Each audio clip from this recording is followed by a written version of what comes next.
Thank you very much, Honorable Speaker, for giving me the opportunity. Honorable Speaker, I will start my intervention with word of wisdom and to thank the former Attorney General and Minister of Justice for ably bringing these Commission's bill to the National Assembly and advise the government with regards to CRC. I think he has done a very good job, Honorable Speaker, and coming back again, Honorable Speaker, he is not around, but the current Attorney General who succeeded him also had the opportunity to bring this 2020 constitutional bill to the National Assembly. They have done a good job. They have made a history, and then it will be in the history books. Honorable Speaker, this is a process, and it's a very long process, and the process will go on for a very long time. Constitution is a very important document. It's the supreme law of the land.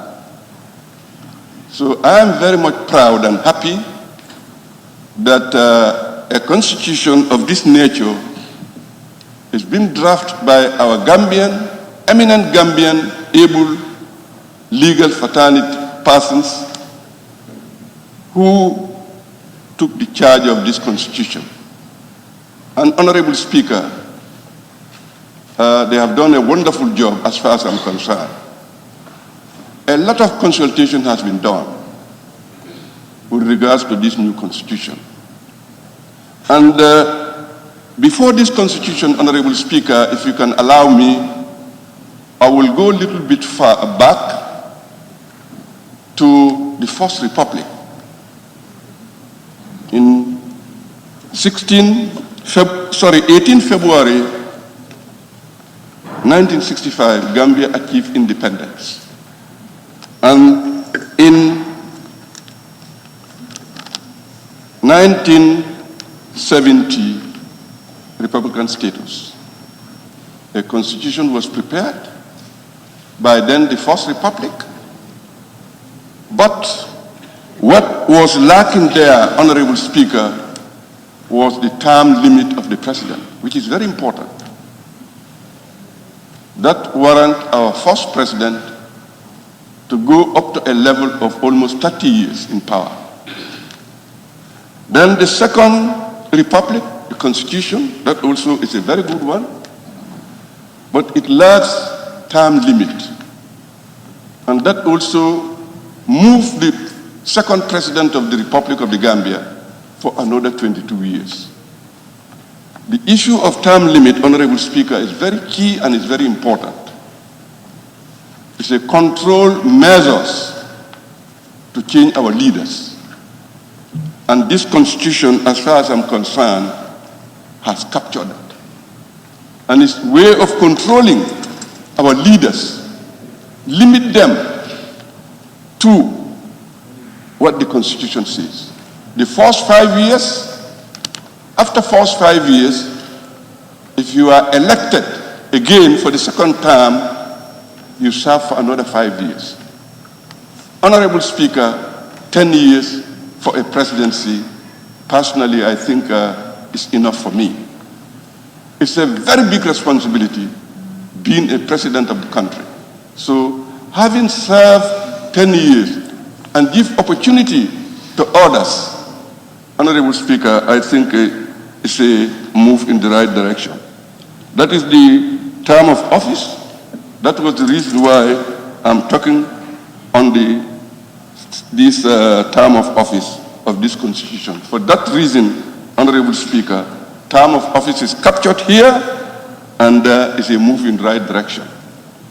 Honorable Speaker, after having said that, really, I will go to another interesting point, Honorable Speaker, in the draft constitution, where it indicates promotion of agriculture, that is section 2551A, the government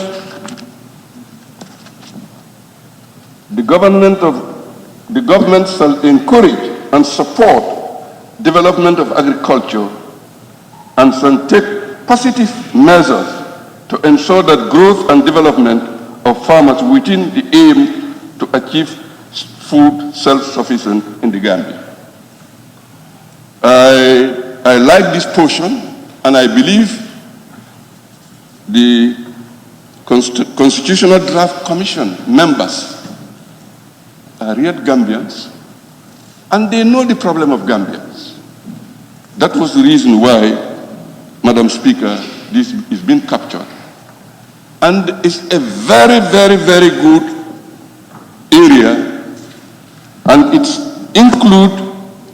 captured. I think every Gambian should be happy about this, because it's a way of promoting our agriculture. Madam Speaker, this country cannot go without agriculture. Agriculture is the backbone of this country, and it is only agriculture that can take us out from the poverty. It is only agriculture that can help us to be full self-sufficient. So if it is captured in the Constitution, Madam Speaker, I personally see it as a very good foresight, and it will help the government of the day to improve on agriculture, to make sure that agriculture progress, to make sure that agriculture become agriculture for the Gambian people. So, Madam Speaker, this is a very good clause, which of course I thank the drafters. Madam Speaker, on the next point that I wanted to talk, Madam Speaker, is about sensitization. Sensitization, Madam Speaker, this constitution, really, I think NCCE should have been seriously engaged and involved in sensitizing Gambians about this constitution. It's a legal document that we find it very difficult to interpret, Madam Speaker. But I think NCC is their role to do that in consultation with the Office of the Minister of Justice to make sure that there is a lot of clarity on this constitution. And Honorable Speaker and honorable members, being on that, I would propose that our next budget, let NCC be properly budgeted so that they will be able to carry out their functions effectively, because it's very important. People in this country, most people will not understand issues, and they will go about saying things that are not correct, especially with this current trend of the social media in the country and outside the country. So I think this is a good move, Honorable Speaker. That's my suggestion anyway. Honorable Speaker, with regards to the appointment of Sefolu and Alkalo in the 1997 Constitution, Honorable Speaker, page 40, section 58, the President shall appoint a district Sefo in accordance with the minister responsible for the local government. Appoint. This one said election. Honorable Speaker, before the Second Republic, First Republic, Sefo were elected. But when we come to the Second Republic, they have been appointed. But with this election of the Sefo, what I am not agreed with is the term limit. There is no term limit. There is no term limit. When the President of the Republic of the country has a time limit. When the parliament has a time limit, why SEFO being elected and there is no time limit? You want to elect a SEFO and leave him to be a SEFO throughout all his life. I certainly am not agree with that. If that is what will stand, I will go by 1997 Constitution in appointing them. If you do something wrong, you will be removed. Honorable Minister of Justice, I think this Constitution certainly, there is no perfect Constitution, Madam Speaker, all over the world.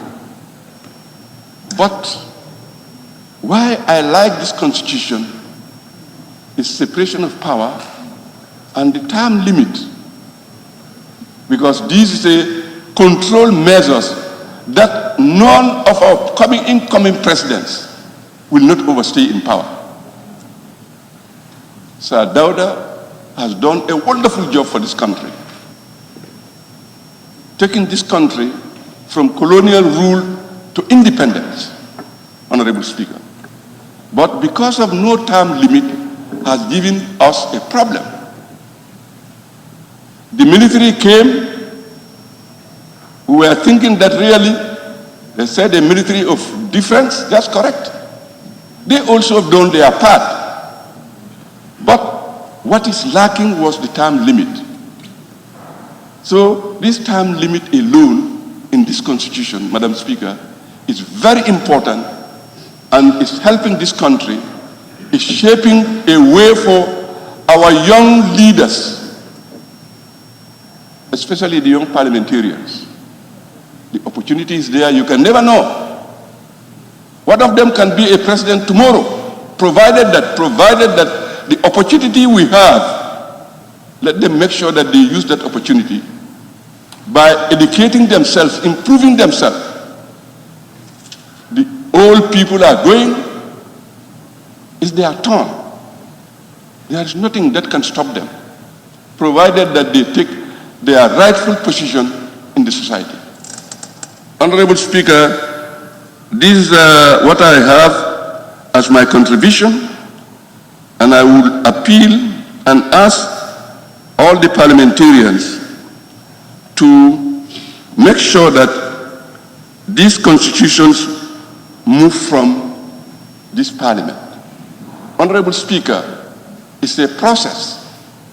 It starts with the Constitutional Draft Commission, go by the law, and at the same time, after when they finish, this document was submitted to His Excellency, the President of the Republic.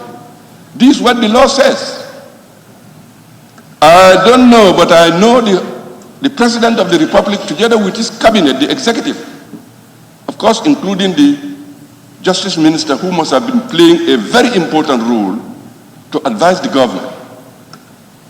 He makes sure that all the legal requirements before it comes to the parliament are met. They have done their part. It is our part now. It is our right, and it is the right of each and every National Assembly member to comment.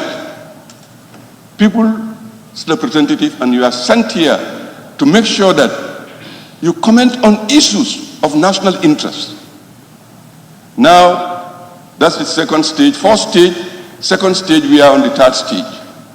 I think if this constitution is passed and the general population of this country is left to them, if they approve it in a form of a referendum, Honorable Speaker, that's fine. If they don't, but really, executive has done their part, National Assembly has done their part. And I think with this fifth legislature, Honorable Speaker, I think we have made history and the legacy. People respect this National Assembly over the other National Assemblies. So as a result, with the new dispensation and the democratic system of our country, I think we are doing well. Honorable Speaker, I think this will be my contribution.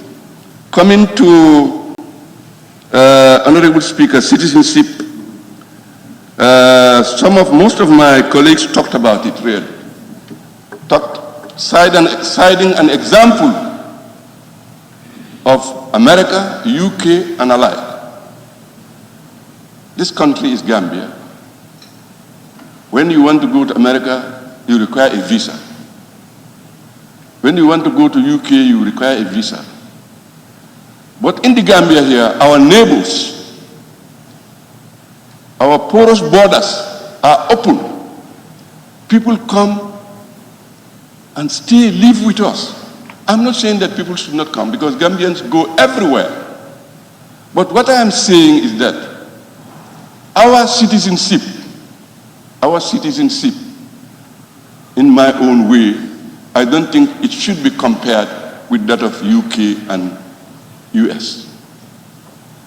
It has been indicated that if you want to become a citizen of this country, there is a way, procedurally. Naturalizations are there. There is nothing that stops you. But we have to be very careful, and we have to make sure that we guard our citizenship. I think there was a problem in Ivory Coast with regards to the current president that leads to a longer judicial battle. So with that history, I think we have to be very careful. With that few remarks, Honorable Speaker, I thank you for giving me the floor. And I stand by supporting the bill. Thank you.